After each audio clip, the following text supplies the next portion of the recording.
புதுச்சேரியில் முதல் முறையாக 10ஆம் வகுப்பு பொதுத் தேர்வில் மாநில அளவில் முதலிடம் பிடித்த அட்டவணையின மாணவிக்கு ஆதிதிராவிடர் நலத்துறை இயக்குனர் இளங்கோவன் வாழ்த்து தெரிவித்து பாராட்டினார்.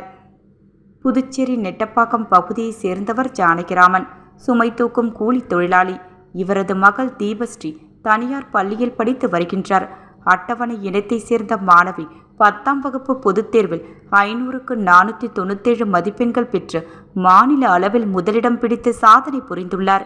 இதனை அறிந்த ஆதிதிராவிடர் நலத்துறை இயக்குனர் இளங்கோவன் மாணவியின் பெற்றோரை தொடர்பு கொண்டு அலுவலகத்திற்கு வருமாறு அழைப்பு விடுத்தார். அதன் பேரில் பெற்றோருடன் அலுவலகத்திற்கு வந்த மாணவிக்கு சால்வை அணிவித்தும் பூங்கொத்து கொடுத்தும் வாழ்த்து தெரிவித்து பாராட்டினர்.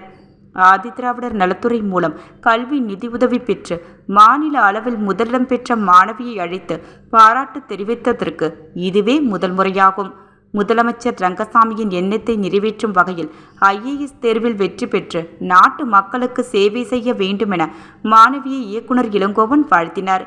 மேலும் ஆதிதிராவிடர் மற்றும் பழங்குடியினர் நலத்துறை மூலம் மாணவியை ஊக்கப்படுத்த முதலமைச்சர் ரங்கசாமி, கல்வித்துறை அமைச்சர் நமச்சிவாயம், ஆதிதிராவிடர் நலத்துறை அமைச்சர் சரவணகுமார் முன்னிலையில் நிதியுதவி வழங்க நடவடிக்கை எடுக்கப்பட்டு வருவதாக இயக்குனர் இளங்கோவன் தெரிவித்துள்ளார்.